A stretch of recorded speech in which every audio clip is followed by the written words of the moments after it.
I Yes. can hear you. I just gotta go test the Yes. link. Yep. I just gotta go test the Yes. link. You're Okay, in it cool. live, too. Cool. There you go.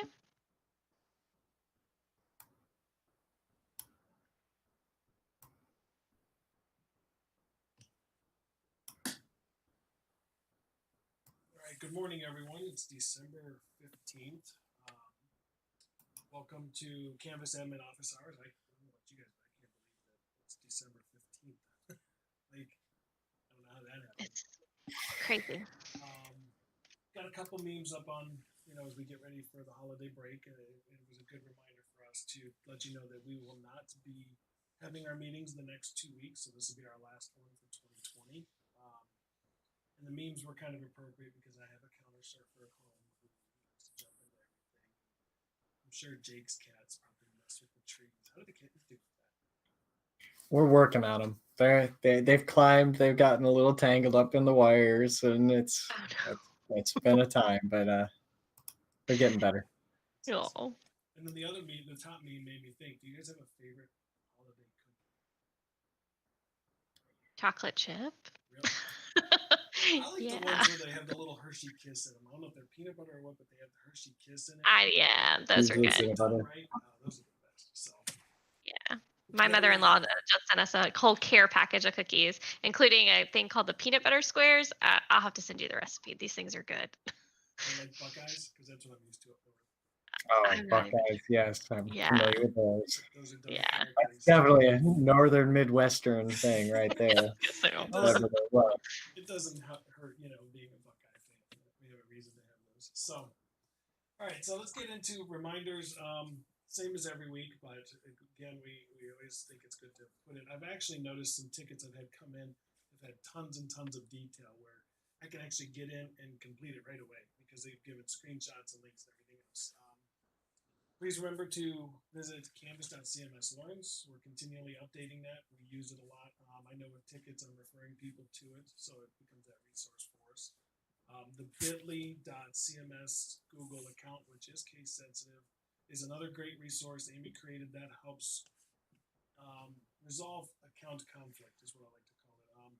If you have multiple Google accounts logged in, they're going to fight each other. J.MPITPD office hours form is open 24/7.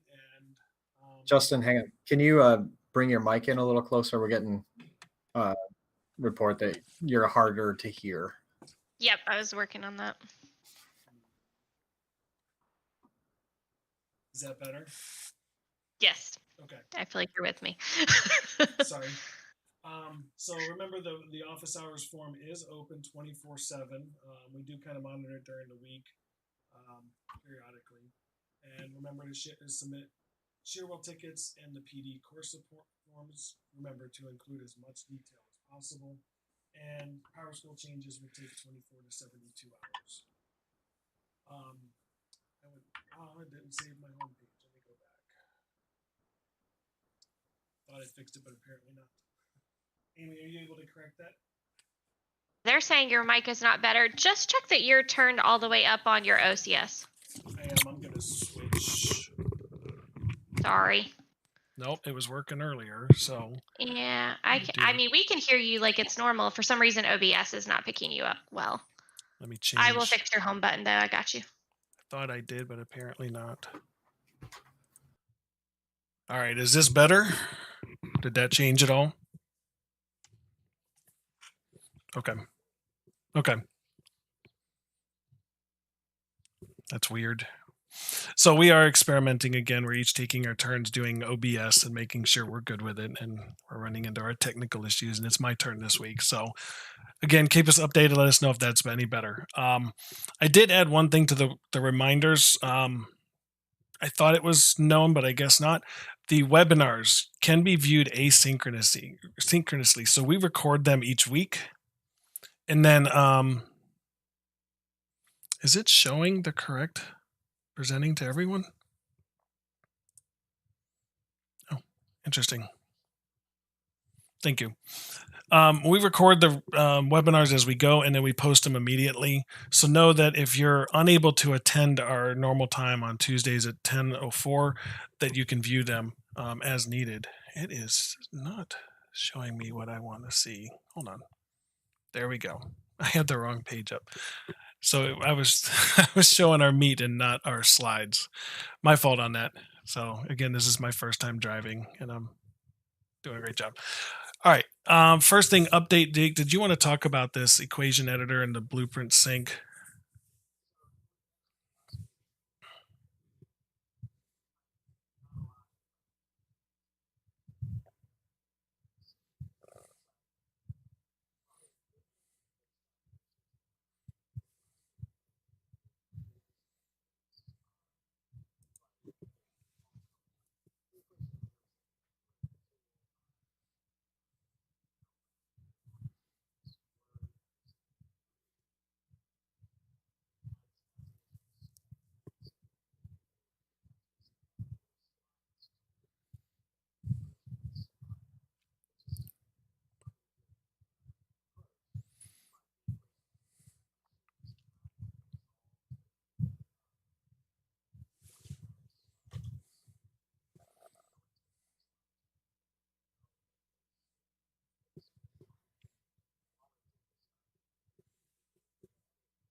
Today and tomorrow.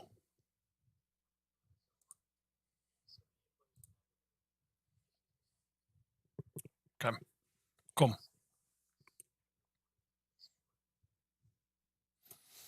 Then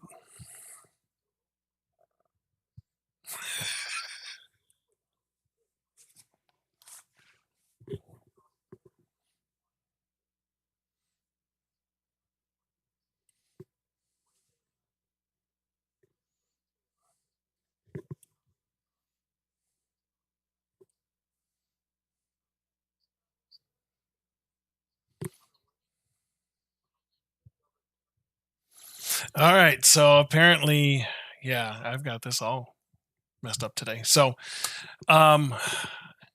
if you did not hear what Jake said, the equation editor stuff is resolved. The blueprint sync that were delayed, which I think was math 3 through 5, those are being pushed out today and tomorrow. The other thing we were talking about was the Google outage. Jake, was there anything you wanted to add to it? Because I can kind of relay what you're saying, but we were aware yesterday. Yeah.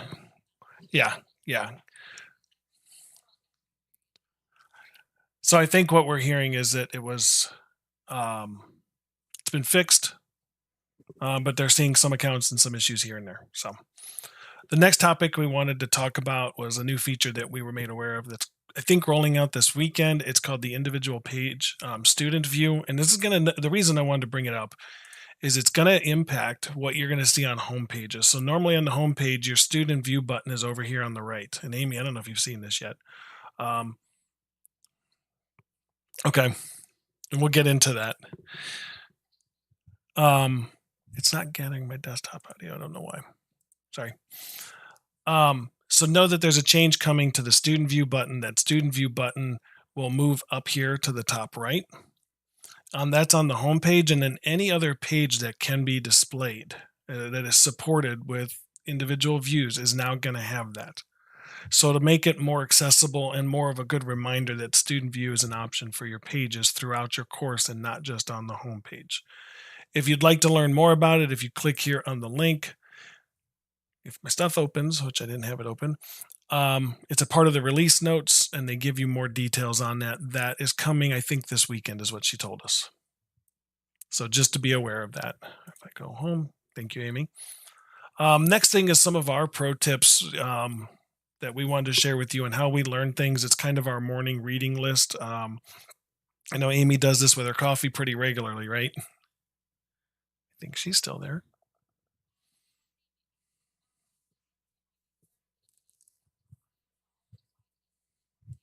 Okay, hold on.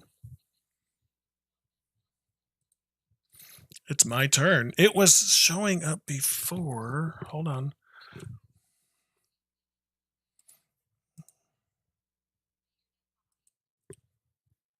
Yeah.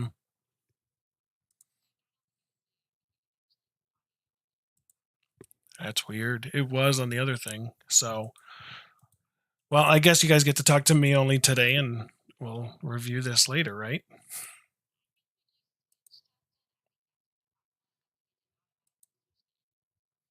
Oh, that's not fun. Okay. Let me check real quick. Yep, nothing. That's weird because it was working fine. And all right. Okay. Well, so apparently you can't hear Jake and Amy today, which is my fault today. It's my turn. So getting back to it, the next thing that I wanted to talk about was how to subscribe to Canvas release notes. And this is something that we get emailed pretty regularly. And it's good to know what's coming out and what some of the changes that they are making. So basically, if you go to this Canvas community release notes page on the top right, make sure you're logged in, because I tried to subscribe this morning without being logged in. Once you're logged in, you have the ability to subscribe by clicking the three dot icon, and this will get you updates whenever they send out different Canvas changes and what's coming out. So this is a list of different items. They give you a timeline, release dates, all of that kind of thing. So this is a good tip for your morning reading, or if you're trying to find out what's going on with Canvas or what changes are potentially coming. This is a good way to do this, and this is one of our regular reading one. The other one that I use quite a bit is the Google Workspace updates. So we get those, I think, daily, if I'm not mistaken. Basically, is that right? Yeah, they're telling me yes in my ear. I feel like I'm on like a broadcast for a TV. You guys are talking into my ear, giving me stats as I go. So this is the official feed from Google Workspace, and it provides all the information about new features and improvements that they're bringing out. Note, and I put this in bold on purpose, we are CMS is a Google for Education domain. We are not enterprise. So when you're reading some of these updates, not all these updates apply to us. So just make sure you're aware of that. And some of these features, are like the new script.google.com. Those are rolled out automatically, and we have no control over it, and we have to wait. So Amy's already gotten hers, but Jake and I have not. And some of them have to be enabled by the Google admins. So there is some difference. Make sure you read it, but it's good to keep up on it. They have a regular blog. I think we get those daily. And I just go through, and on my morning reading through the emails, I go through and look at these. So just something to be aware of. And if I miss anything, guys, just tell me in my ear. And the last one that we wanted to share out is Ben Collins. And if you're not familiar with Ben Collins, he's a Google Sheets guru. The guy is really, really good. He does a lot of Google Sheets, and he gives tips for both beginners and advanced users. He also offers courses on Google Sheets and Google Apps Script that are both free, and there's some paid. And I know people that I've done the free ones. I know a lot of people that have, but he sends out a Monday morning tip of the week, and it's really good because it's just a quick snippet, something that shows you with real examples. It's a good thing if you click on newsletter, you can sign up to subscribe from that. He does have courses as well. I know I've done the 30-day Google Sheets course, and it's a different advanced function each day. There's some Google Apps Script courses. So he's somebody that's worth checking out. You can see some of his free courses up here. Great to get tips. I know even all of us who are good with spreadsheets, we use it and refer to his stuff as well. So, all right. That's all we've got for updates today. Short and sweet. I'll get into the questions. I'm sure a lot of them are probably related to my microphone issues, but first one is from, what's that, Jake? Oh, okay. Thank you. That's weird. Okay. I thought I was set up all good, and it's showing good on our end too. I've got everything maxed. So first one's about iPads. We are seeing some issues with images in iPads. Images not loading. We've got the resources on that for Canvas.cms Learns. If you search iOS or iPads, we're seeing some of that. The other one I've seen is iPads, when you click on a link, it's not opening the link. I ran into that with my son this morning, and I was able to restart the device, and that fixed it. I even did an update, and that fixed it as well. From Trish here about students can update iPads from Jamf from home. They can be pushed out automatically. And I talked to the iPad person about this, and he was hesitant to do that. There was a number of factors of how long the update would take, the connectivity, and then the possible interruptions with student learning. So that was one of the reasons that they have not done that. Next question is from Andre Adams. It's thanks for highlighting the assignments page for the GradeSync. Yeah, that's been awesome. Jake, thank you for that, by the way. And if you're not sure what we're talking about, I can go to the assignments for this course. It'll load on this course, won't it, Jake? Yeah. So this is not a PowerSchool course, but you can see we've got what are called pills in the CSS to load and show you very clearly that these assignments will not sync to PowerSchool. And we've made some enhancements here. If you go into a PowerSchool syncing course and the assignment groups have been imported into the course, you'll see an icon next to the assignment groups, which are formal, informal, final exam. I think there's 5 of them total. You will see that on the assignments page, and this is designed to help users with grade sync issues. So those were enabled. We've pushed those out. Next one. I often get calls from parents saying their students are seeing access denied message when they try to open a Canvas course. Can't they simply click back on the dashboard then the courses? Tony, it depends on what they're clicking and what course they're trying to get to. There's a multitude of potential variables here. So a lot of times I've seen access denied when they are trying to get into a course that they do not have access to. The other place that I've seen it in the tickets is maybe they've accidentally linked up the wrong Google account. And if they go to the Google Apps section, if they go to their account and Google Apps, over here on the right, it'll display which account is logged in. So this is a good way to troubleshoot. So for example, I can see that my CMS account is here. All right. Those are the first 2 steps. If you still have that issue, submit a ticket. Just make sure you give us specifics. What link are they clicking? What's the student ID number? And those kind of. Yes, the other one that Jake reminded me in my ear as well is where did the link come from? So we don't necessarily just only want the link that they're trying to click, but where did they get the link from? Where did they click to get to that other link? So provide all of that and we can help troubleshoot. So again, make sure they're in a course that they have access to, that they're signed in properly to Canvas, and then also check in the Google Apps portion of their profile to make sure that they're signed into the correct account up here as well.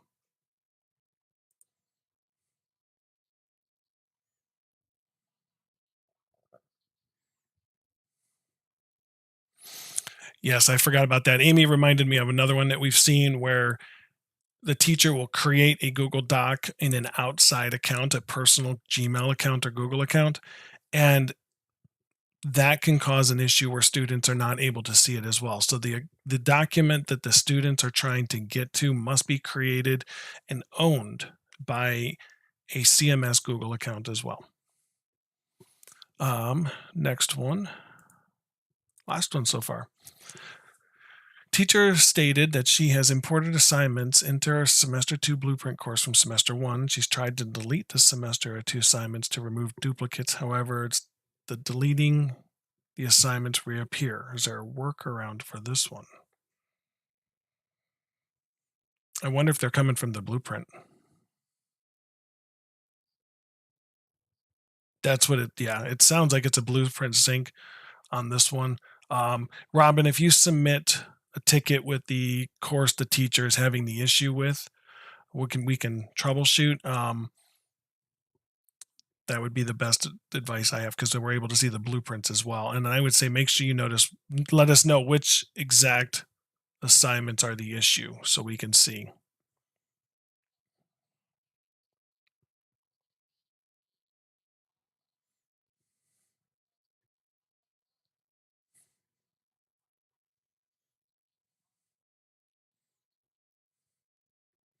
Okay.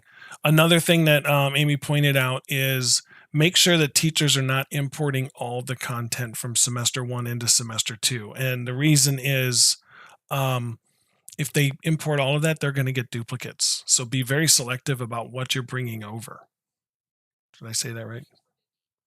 And the big one, remove dates when you're importing, because that'll cause for assignments that they get that are locked and they cannot edit and they won't sync to PowerSchool, and it can cause a whole nother set of headaches.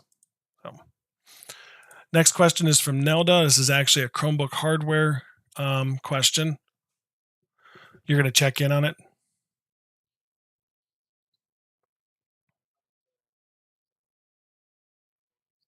Okay. So should Bluetooth work on Chromebooks? And if it doesn't work, is it a reason to replace? Jake is actually checking on that setting right now. It's an OU setting. So that means the sub account or the school account. He's checking on that right now. We believe it should work, but we're checking on that. And Nelda, I'll let you know what Jake says when he checks that. So, I don't think I realized it could be turned on from school to school. Interesting. Yeah, very good to know.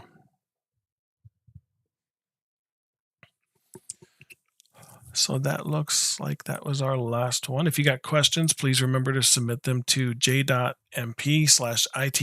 office hours.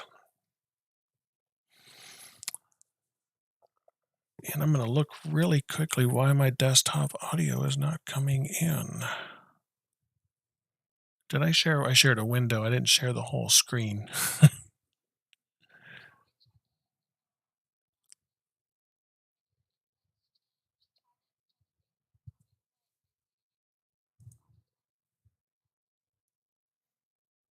Let's see. Properties. Use default. Oh, there it is. Go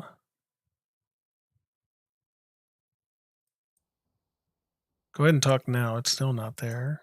How about now? Nope. Testing 1, 2, 3. There they can hear you, I think. Yeah, do you see the bar now bouncing when Yes. I'm talking? Yes, that's what I figured it was. So I think what happened, Justin, is I think when you plugged in your headset, it defaulted still to the desktop, but now that sound was being rerouted to the Logitech headset, and it didn't change that on OBS for you automatically. I've experienced that before. Yeah. Yeah, what do they say? You learn by doing. Yeah, it's super powerful, but it does not necessarily it doesn't do things for you. You gotta, So if you're listening to the stream and you could submit real quick just to let us know that you're now hearing Amy and Jake, this will help us know what mistake I made. Jake's down there thinking away. We can see his thinking face. Sorry. See, I can't see him at all. I think it's the way you're presenting. I don't know what you're doing over there, Justin. I don't think we're visible on the live stream either. No, we're not. I think, yep, it's okay. I don't know what I did over here. It's okay. We're all learning. It's your turn. It's okay. It's a learning experience. Auto, let's see. Yeah, Stephanie just said she can hear me now, so I've got a feeling she could probably hear you too. Hey, there we go. Yep, she could hear Jake as well. Thank you, Stephanie Farron. You rock. Cool. I don't know what I did, but I messed it up. So it's okay. We'll play with yours later. It's okay. Thank you, Beth and Stephanie. I'm learning. So this was my first time, and I got the growing pains of it and get to be embarrassed by it. So yeah, we're gonna learn. Jake, did you have any luck over there? Super stressful. Yeah, the Bluetooth is enabled for the Chromebooks at South Charlotte and across the district for that matter. There is a new web Bluetooth API that allows a website to get access to your Bluetooth signals, and that might, that's a new feature. I don't know what the context is of what Nelda's trying to do, but if the Bluetooth doesn't work, I guess, are we just going to the Bluetooth settings and not seeing devices, then it's, that would be a ticket for device support if you need Bluetooth working. If they're trying to pair a headset to the device, Bluetooth should be functioning. Pair a mouse via Bluetooth, that should work. this web API. You'd be using some pretty interesting websites, and I'm not aware of anything district-wide that we are leveraging that uses web Bluetooth APIs right now. So I don't think that's the case.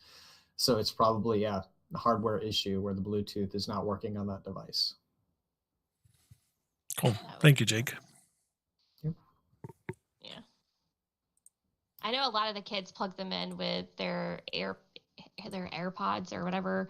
And I can tell because a lot of times kids will forget that their headphones are still connected and they'll think their sound's not working, only to find out the sound has been working just fine. Their headphones just aren't in. So I definitely have troubleshooted that more than once in the last 8 months when kids think their sound's not working.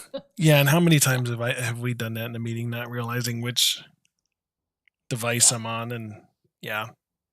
Yeah, so it's pretty entertaining too. That's a fun one to troubleshoot, I'll tell you that. Indeed. Yeah, took me a couple tries. So I'm going to have to play with this again. I think I know what I want to do differently now that I've actually run it. So, and for those of you who don't know, we're using something called OBS that we learned with. Sagan's not here, is he? No, he's not. Yeah. So it allows us to broadcast and record. So it's complex, but good learning. Powerful. Yeah, it's powerful. Steep learning curve. Yeah. I like that you can have the different scenes too. Like it's just one click and I can, where am I at? And we're that way and then we're back. It's very cool. So question I have for you, Amy, is can the different settings allow us to control the mics as well? Maybe. I don't know. I think it depends on how we have it inputted, like which input we're using. Makes sense. Yeah. Because I've noticed on mine recently, I get other input options depending on where I'm routing my sound through and which sources I'm using. Interesting. Next question that came in from Barbara Outing is, I have a lot of parents that cannot sign into my Google Class. They are getting an error message from Google. Error says app not configured for user. That's, well, is that Google Classroom? That would only be Google Classroom. And parents would not have a Google Classroom account, first off. Second off, we're also using Canvas, not Google Classroom. Yeah. That's the best answer I got for that one. If it's Canvas and they need to sign up for a parent observer, they can go to canvas.cmslearns.org and click on the parent icon, and it will give them observer directions on how to pair their account with Canvas.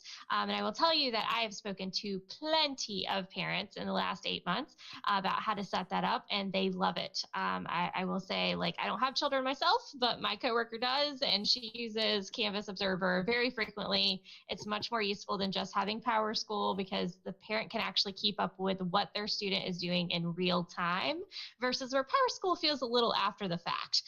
So Canvas actually helps you kind of keep up with that. So I would suggest using Canvas and having the parent sign up for a parent observer account, since we are not supposed to be using Google Classroom anyways, based on what I'm gathering from this, because I could be misunderstanding what you're saying, Barbara. Yeah. And I use the parent observer account all the time with my kids just to keep an eye on what's happening. So, yeah, you know, does it give them an inch, they take a mile. And yeah, it's good to keep up with. All right, next one is any tips or tricks to study for the quiz you posted due on December 18th from Michelle? It's a little mean. We're sorry. I like the question though. Everything that we took was from the videos, and everything it was also from the presentation as well.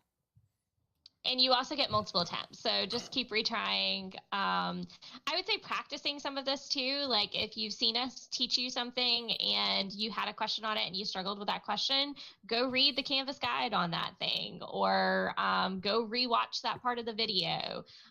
So doing a little bit more research is really the whole goal here anyway. Like our goal is to help you as a Canvas admin learn how to be a better supporter of your school when it comes to Canvas. So honestly, the goal of these quizzes aren't to just trip you up. The goal of them is to help facilitate that concept of teaching you how to like solve and learn from those things. Because obviously troubleshooting, there's no way for us to give you like a perfect list of do this, this, and this, and that will always fix every problem. So the whole point of this is to help you actually have an authentic learning experience where you actually have to learn how to figure it out a little bit. So while we did make them a little bit challenging for that reason, they are doable. I've got a few people who've gotten questions about them, and that's okay. We help you through it through the support inbox if you really need it. But I got a feeling if you give it a couple tries, you'll be able to figure it out. And I can tell you for certain that it's not as hard as figuring out some of our help desk tickets. Right? And that's really what we are working with, is trying to help you be better at finding answers so that you can support your people instead of us having to support everyone, helping you to be a better troubleshooter. And so that's our intent. We are open to feedback, of course, but these are the kinds of skills that we need our support people to have. Well, and to go a step farther, part of troubleshooting is also getting ahead of what's potentially coming. And that's one of our goals. If we see things that are coming up, we want to try and make sure you know how to help resolve those before it's an issue. Yeah. So absolutely. it's like doing the work in the class before your students did it, so that way you knew what to expect. Exactly. Next one is just a triple check for MS grades in Canvas will not sync after 12/16. Any grades put in after tomorrow must be done through PowerSchool, and the assignments need to be unsynced. Is that correct? I don't know anything about this. Neither do I. Our end of quarter isn't going to be till what, the 21st-ish? I don't even know what our end of quarter date is set at. It's whatever PowerSchool says. Any date of this week for stopping grades in Canvas did not come from us. Oh. Let me check our settings. Pretty sure. I'm not sure how things came out. That would be in the grading periods, wouldn't it? Yeah, I'm checking in things here. Wait a minute. Yeah, it's nice that you guys can talk about it. Quarter 2 closes on December 21st. Okay. I was gonna say, I thought it was the 21st. To know. For Canvas. Now, what the PowerSchool rules are for entering grades and things, that default to the PowerSchool instructions, which we're not as versed in. Yep. If you missed the November quiz, is there another opportunity to retake? I believe it's still open, right? With multiple. We didn't close any of them. Yeah. They continue to be open, unlimited attempts. You can keep taking them. We're trying to give you deadlines just so you keep on track and don't try to have to do them all at the end. So that's all. So in Canvas lingo, that means that we set the due date, but not the until date. The available until, yeah. You can submit it late, and you will give you full credit because they don't even punish you for late submissions. Just because it was due this week doesn't mean you can't keep taking it later. So I'm going to go show that. We're doing it so it's on your to-do list. If we don't give it a due date, it won't show up on your to-do date. It's on your to-do list. So I made the mistake that if you want to look at that, I clicked on the quiz, and I'm sure I'm not the only one that's done this, is edit. I can't wait till they fully integrate classic quizzes or new quizzes better because, and they pushed the date back a little bit, and I get it, but it kills me a little. So here. Correction, we did set the until. Yeah, we did set it till May. Till May. Yeah. May 14th. And that's our standard for our team, for all of our PD, is that May 14th give us time. So to answer your question, it is still open. You can see you have unlimited attempts, and it's available. So which attempt is kept? It's highest automatically. It's on the new quizzes side of the GUI now, which is just fun how they just have some things in one place and some things in others. So it now will keep the highest score automatically. So if we scroll down, it's highest. Right there. Yep. Cool. Yeah. And we didn't even put a waiting period in between. So one of my teachers recently used that. That feature is kind of cool. Actually, if you want to flip back to that for a second. So you can click waiting period and tell it how long to make them wait in between. So I had a teacher asking me about this, and she did it. So now she gives her kids 3 attempts on a quiz, but she makes them have a full day in between to think about it. And I kind of thought that's a cool idea. So we won't do that to you FYI, guys. We're not doing not that. doing that to you. Yeah, But I do love the idea, and I think it's pretty cool because I often, as a chemistry teacher, gave my kids 2 attempts, and one thing that drove me bonkers was they'd take one attempt and then they'd immediately take the second attempt without studying or thinking about anything in between. So that waiting period feature is newer, and it's pretty cool. So That's FYI. good to know. Well, the Google exams used to do that as well. Was it 7 days they used to do? Yeah, when we did that's those? not cool. It's just mean. Yeah. Yeah.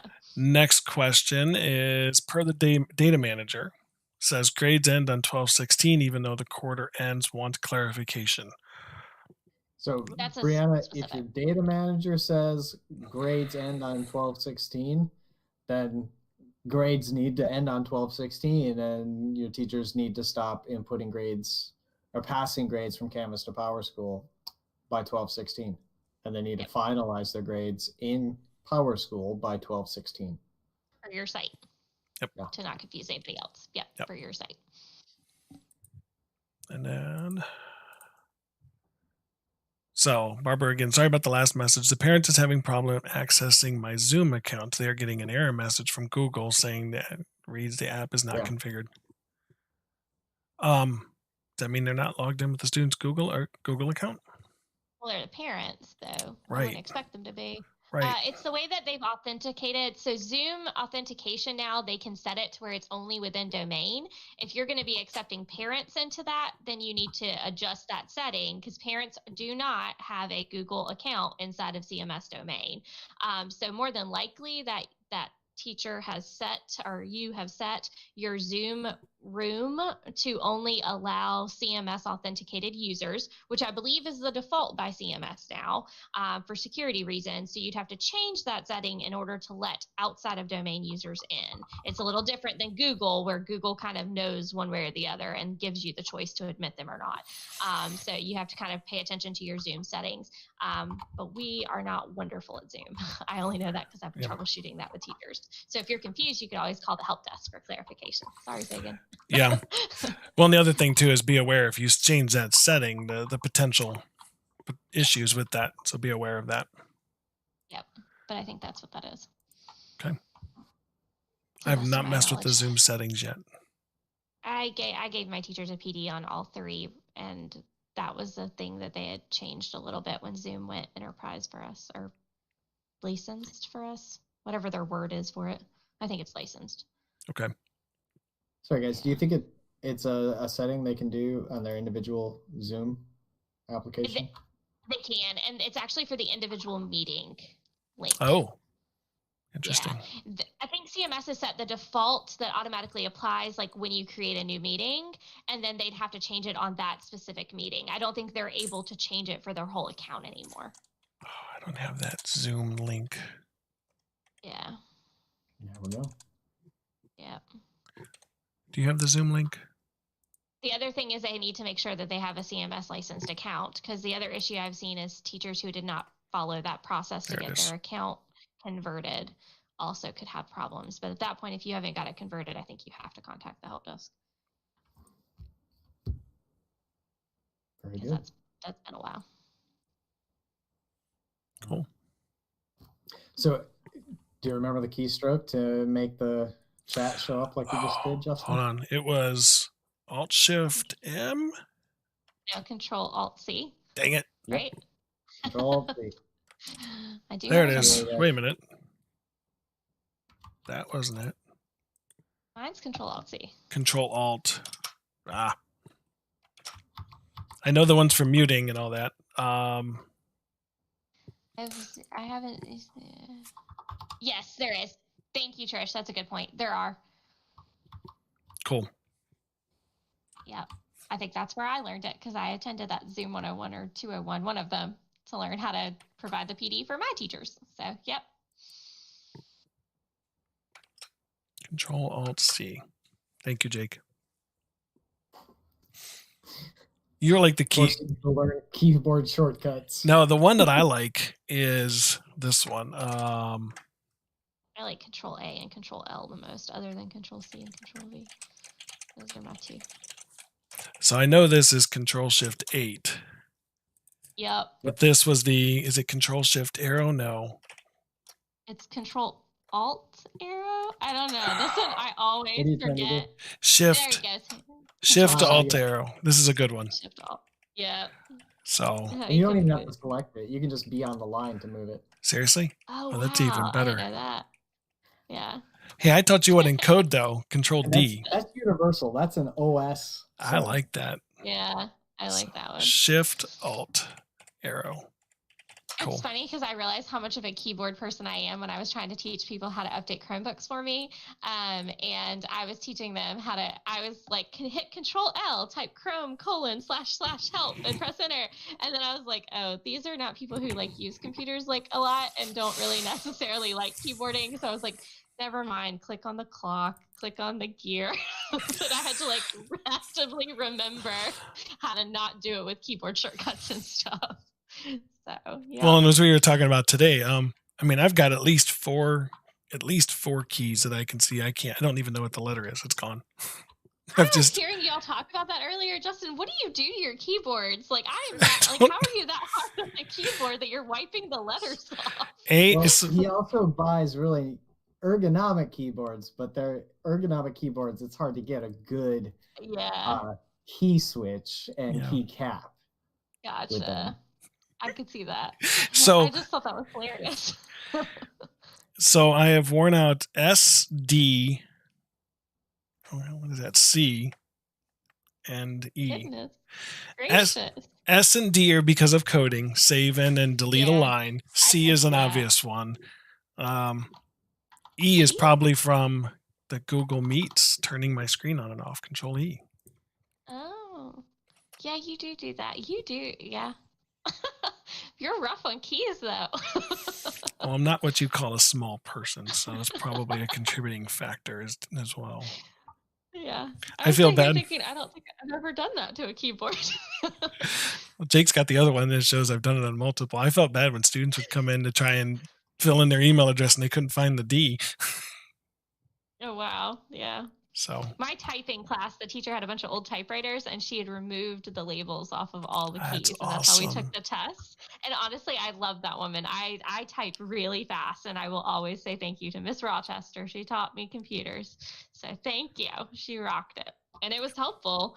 There was no backspace button either. It was a typewriter and she didn't put the whiteout stuff in it. So you didn't get to fix it. What was her name? Way to take a type test. Miss Rochester. What school? She was interesting. Let's see. That would have been Gold Hill Middle School. Look at me. Rochester. That's awesome.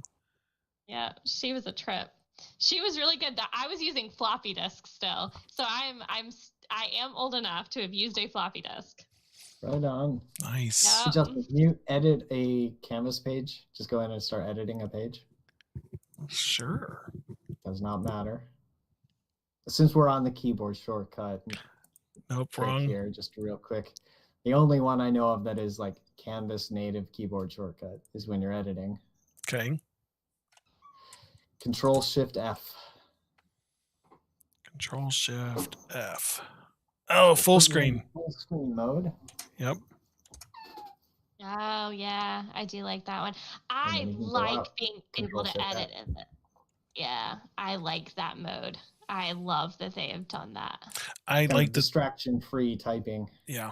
Yes. I like that they brought this bar up and stopped hiding it as well. The design person in me hurts a little bit because it doesn't look as pretty. It doesn't look as pretty, but it's functional, so I'm okay with it. Control Shift F. Yep. Yeah. Good one. Yeah. Well, if you got any more questions, 10:43. Submit them to j.mp/ITPD office hours. We'll give it a couple of more minutes and might end up early today. Yeah, I hear, Jake, you've got cats with you. I know. Who's there with you? Scout was here for a moment. Oh. Just most vocal. have you yell at me because that's what Scout does. Yeah, really. It's awesome. Most vocal cat ever. It's all right. I heard footsteps out my door, but didn't come in, whichever one it was. Did you convince him to put Jigglypuff up, or did you just tell him Jigglypuff was an infect? I couldn't tell. He's on the floor in front of the door because I don't know what he did with the tape. Okay, gotcha. He's been putting signs up on all the doors around the house, so Yeah, yeah, you it's know always he an is. adventure. It's Yes. always an adventure. Yeah. Yeah. Well, then they came in this morning and wanted the beads this morning. I was like, we can't do that now. And when I came in last night, all these little beads, Liam had made a pyramid on my desk out of them. So here they are. He made a little pyramid on the desk. It's Cool. Yeah, I can see interesting. that. It's about right. Yeah, So. I can see that. And as a friendly reminder, if you're still with us, we will not be on the next 2 weeks. I hope everybody has a good break. Stay safe. I think we've all earned a nice vacation and enjoy the holidays and take some screen-free time. Yes. Indeed. Yeah. Enjoy some hot cocoa and some cookies, right? Definitely cookies. Yes. Oh, I spoke too soon.